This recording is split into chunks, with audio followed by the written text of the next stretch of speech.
amigos de Extraeconomía? ¿Cómo están? Muchas gracias por sintonizarnos y por sintonizar Extra TV Canal 42. Hoy nos encontramos en el Consejo Nacional de Cooperativas con don Franklin Salazar. Él es el director ejecutivo del CONACOP. ¿Cómo está, don Franklin? Muy bien, ustedes, María. Muchas gracias por darnos la oportunidad de externar nuestra opinión en este medio. Gracias más bien por recibirnos. Quería consultarle cómo le ha ido el tema de las cooperativas con la pandemia. ¿Qué efecto ha tenido en ese sector? Claro, el movimiento cooperativo se ha visto severamente impactado por la pandemia y según nuestros datos, 8 de cada 10 cooperativas y especialmente las agropecuarias, las de autogestión se han visto muy afectadas. El sector financiero ha tenido algún impacto, pero no ha sido tan severo como el sector agrícola. Las cooperativas agropecuarias de producción de palma, de caña, de café, tienen un efecto muy negativo en la pandemia. ¿Y eso por qué razón? Se han caído mercados, ¿verdad? Hay mucho comercio cerrado en Europa, en Estados Unidos, en esta época por la pandemia y ese era nuestro mercado, ¿verdad? Para muchos de nuestros productos. Hay algunas cooperativas que le están vendiendo al programa de abastecimiento institucional del CNP y dichosamente esas cooperativas han estado vendiendo y se están sosteniendo. Pero sí, en el sector agropecuario está el mayor problema. Más que todo para las agroexportadoras, entonces. Exactamente. Sí, las que tienen mercado local, a pesar de la dificultad, porque también muchos restaurantes están cerrados, ¿verdad? Muchos negocios están cerrados en el país. También, por supuesto, la economía nacional, ustedes lo saben, está muy contraída y también tiene un efecto, ¿verdad? Pero las cooperativas que exportaban especialmente están bien afectadas. ¿Cuántas cooperativas hay en este momento? En este momento tenemos alrededor de 800 cooperativas, ¿verdad? Funcionando bien y activas y generando empleo y economía, un poquito más de 600, ¿verdad? Estamos acercándonos al 1.000.000 de cooperativistas, casi un 20% de la población, o ya un 20% de la población es cooperativista, y estamos preparando para realizar este año un censo cooperativo que desde el 2012 no se realiza. Para este año lo vamos a tener, para tener esos datos bien finitos y saber en caña cuál es nuestra participación, en leche, en diferentes actividades, en el mercado financiero, que hablamos de que es aproximadamente un 10% de la participación, pero ese censo ya nos va a dar pie en los datos de cómo está el movimiento cooperativo. ¿No tienen noticias de que hayan cerrado cooperativas durante esta pandemia? Sí, hay algunas cooperativas que están ya en procesos de disolución, que la pandemia los ha afectado muchísimo, pero no son tantas, dichosamente. El movimiento cooperativo creo que es una de las virtudes que aún, a pesar de la dificultad de esta pandemia, no ha despedido personal, ¿verdad? Y más bien cooperativas tan exitosas como Copesa, que creíamos, estando tan afectado el sector del transporte aéreo, ¿verdad? En todo el mundo, muchas empresas de aviación han cerrado, Copesa se vio muy afectada al inicio y más bien en este momento muchas industrias aeronáuticas lo que han hecho es darle mantenimiento a su flota y entonces Copesa está creciendo porque ese es el trabajo de ellos, el mantenimiento. Entonces le están dando ahí en el aeropuerto donde están las instalaciones servicios a muchas cooperativas de muchas partes del mundo. Hay un antes y un después de la intervención del Infocop. ¿Cómo ha funcionado el Instituto Nacional de Fomento Cooperativo después de esa intervención? Es un proceso, ¿verdad? Es un proceso que todavía está. Debemos recordar que el gobierno mantiene 3 miembros. Dichosamente se han acoplado bien con los otros miembros del movimiento cooperativo. Y sí, había alguna estructura que había dejado la Junta Interventora que se ha ido modificando, pero que no es tan rápido. En el sector público tampoco se pueden modificar esas estructuras tan rápido. Pero dichosamente, bien, el movimiento cooperativo siente la diferencia ahora después de que ya el CONACOP logró instalar 4 miembros, incluyendo a la presidencia del instituto. ¿Cuál es la función del Infocop? Para que la gente sepa cuál es la diferencia entre el CONACOP y el Infocop. Claro, el CONACOP es el máximo organismo de representación y defensa en el movimiento cooperativo, como lo es CONADECO en el sector comunalista, por ejemplo, ¿verdad? o en el sector solidarista, el movimiento solidarista, ¿verdad? Pero en el caso del movimiento cooperativo, el CONACOP es ese ente de representación y defensa. Y el Infocop es el Instituto Nacional de Fomento Cooperativo, digamos el instituto estatal, ¿verdad? En donde también el CONACOP tiene 4 miembros de sus 7 en la junta de la junta directiva. Y las funciones del Infocop se le dan, muy claro, es hacer fomento cooperativo, hacer educación cooperativa, a dar asistencia técnica y un componente fuerte en financiamiento, ¿verdad? Esas son las actividades sustantivas del instituto, y dichosamente desde que nació el Infocop el movimiento cooperativo ha ido creciendo. ¿Qué piensa usted de que se diga que el Infocop muchas veces se utiliza como un botín político? No. Eso es totalmente falso. Justamente porque maneja miles de millones en financiamiento. Sí. Podríamos decir eso, que es grandísimo, pero hay asociaciones solidaristas del país que son más grandes que el Infocop. Hay cooperativas, incluso cooperativas, por ejemplo las eléctricas o algunas de las de ahorro y crédito, que manejan más presupuesto que el Infocop. Pero lo que sí es cierto es que esa institución es fundamental para que, especialmente en las cooperativas pequeñas, de grupos de mujeres, de grupos de agricultores, hagan una labor esencial en la parte de generación de empleo y activar la economía y el emprendedurismo. Porque de no estar el Infocop, simplemente esos grupos desaparecen y habría aún más desempleo. Cuando se dio la intervención del Infocop se mencionaba que era manejado por una red criminal, dijo la Fiscalía General. ¿Usted concuerda con eso? ¿Usted cree que están equivocados? Se lo pregunto porque hace poquito se fue el presidente del Infocop, ¿verdad? Renunció la semana pasada, don Johnny Mejía, y él decía que hay una mafia interna. ¿Qué piensa usted de eso? Bueno, esa frase que había en la red lo dijo una fiscala cuestionada, que tuvo que irse por la puerta de atrás de la fiscalía. La fiscal subrogante, sí, Berenice Smith. Sí, exactamente, correcto. tuvo que irse por la puerta de atrás de la fiscalía. Entonces, eso por supuesto que siempre lo debatimos y no es cierto, o sea, no era cierto. Nunca lo ha habido. Y todo era parte, digamos, de la misma estrategia para utilizar y sacar esos recursos del Infocop y crear un instituto de economía social solidaria donde tuvieran mayor control algunos que en ese momento eran diputados y que habían sido dirigentes del movimiento cooperativo, ¿verdad? Y todos los que participaron en esa estrategia, uno de magistrado, que también tuvo que irse por la puerta de atrás, una que estaba en la fiscalía, y el diputado que todos lo conocimos y sabemos cuál es la situación de él en este momento en cuanto a su imagen. Don Víctor Morales Zapata. Exacto, y nos afectaron mucho el movimiento cooperativo, situación que se ha venido resolviendo. Ahora lo que sucedió, no tenemos todavía la renuncia de don Johnny, y estamos seguros de que eso no es cierto. Don Johnny tuvo algún problemita en COPE judicial, se medicó o algo le sucedió, porque estoy seguro que eso en un momento normal de él no se hubiera dicho, ¿verdad? Eso no es cierto, jamás. Aquí en este país podrán haber mafias narcos, pero el movimiento cooperativo es gente muy colaboradora, son agricultores, todos los dirigentes que estábamos en el plenario con CONACOP, gente transparente que tiene grandes cooperativas como parte de su responsabilidad, y eso es totalmente falso. Creo que fue inoportuno, pero que esperaríamos, y lo hemos dicho y lo hemos solicitado, que don Johnny en algún momento nos aclare ese aspecto. Don Johnny es una persona que, a mi parecer, es una persona íntegra, transparente, tiene toda la confianza del movimiento cooperativo, por eso le dimos la responsabilidad del Infocop. Algo sucedió ahí que no estuvo acorde. Creo que el impacto emocional de lo que sucedió, siendo él el presidente de COPE Judicial, algo sucedió y hizo esa manifestación, pero que estoy seguro que él va a aclarar. Y eso es totalmente... ¿Usted cree que tal vez el Infocop debería despolitizarse? Lo digo así porque por muchos años hubo gente allegada al Partido de Liberación Nacional que estuvo como parte del Infocop, y posteriormente, cuando cambia de gobierno, había mucha gente del Partido de Acción Ciudadana. ¿Usted cree que eso influye en las decisiones, que lo perjudica el hecho de que haya miembros del gobierno nombrados en lo que es la Junta Directiva? No.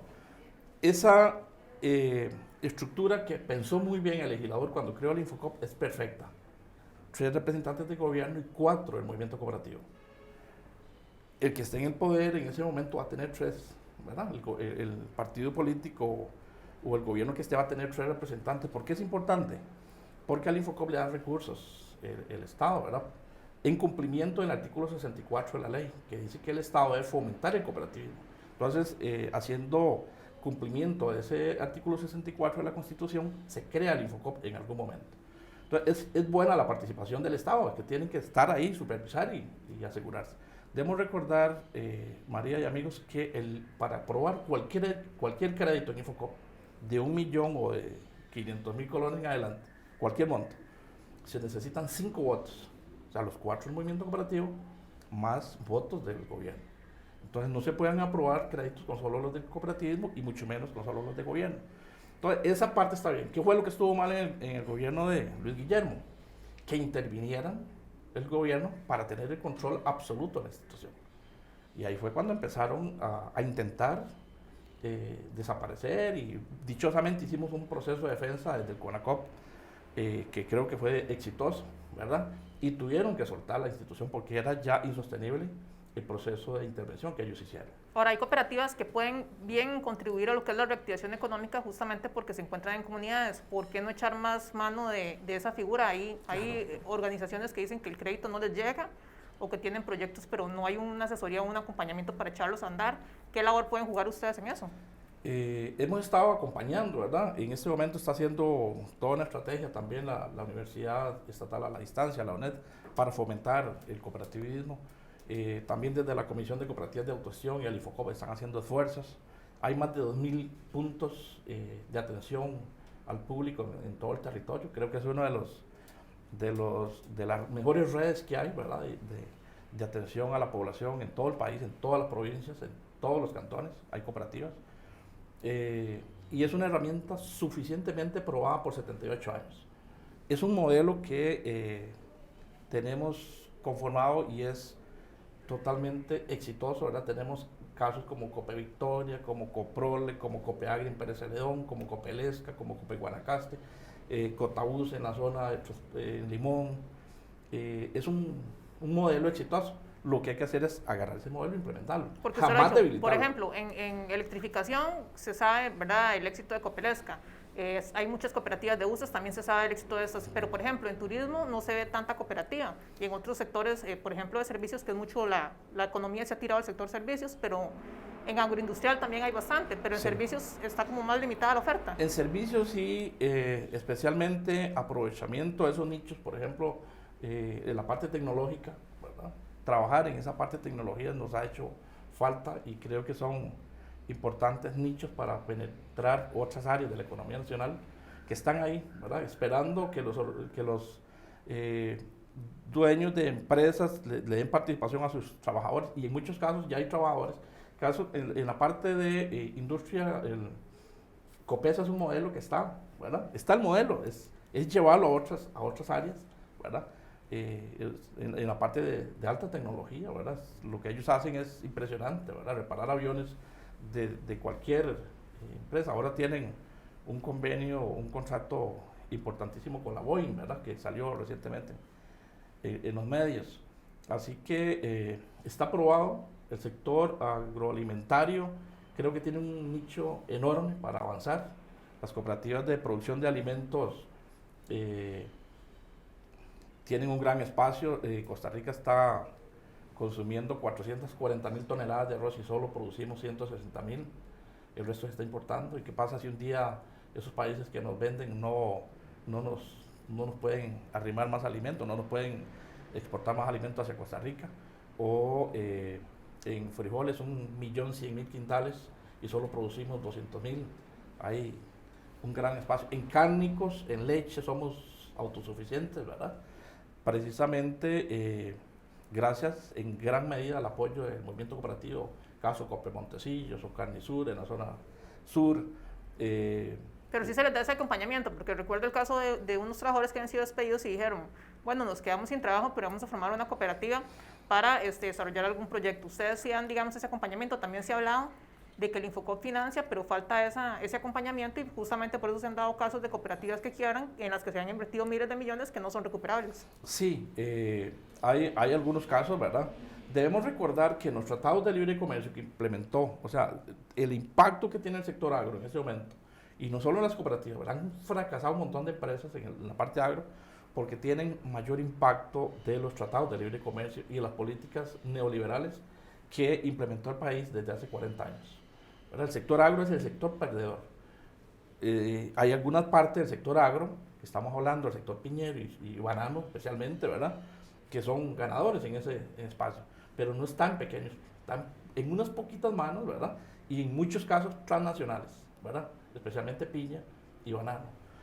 Palma también, ¿verdad? Pero Palma está muy afectado por el tema de flecha seca y precios internacionales que ya se están recuperando. Pero el resto de la agricultura tradicional, papa, cebolla, arroz, frijoles, todo eso, ha tenido un impacto negativo generando muchísima pobreza en las zonas rurales del país. Ahora, no puedo dejar de preguntarle por el tema de los excedentes. No se han pagado los excedentes de diciembre en muchas cooperativas de ahorro y crédito. ¿Qué respuesta se le puede dar a los que son los afiliados de las cooperativas? Sí, bueno, de una forma errada, la SUGEF les ha indicado que no distribuyan excedentes a algunas cooperativas.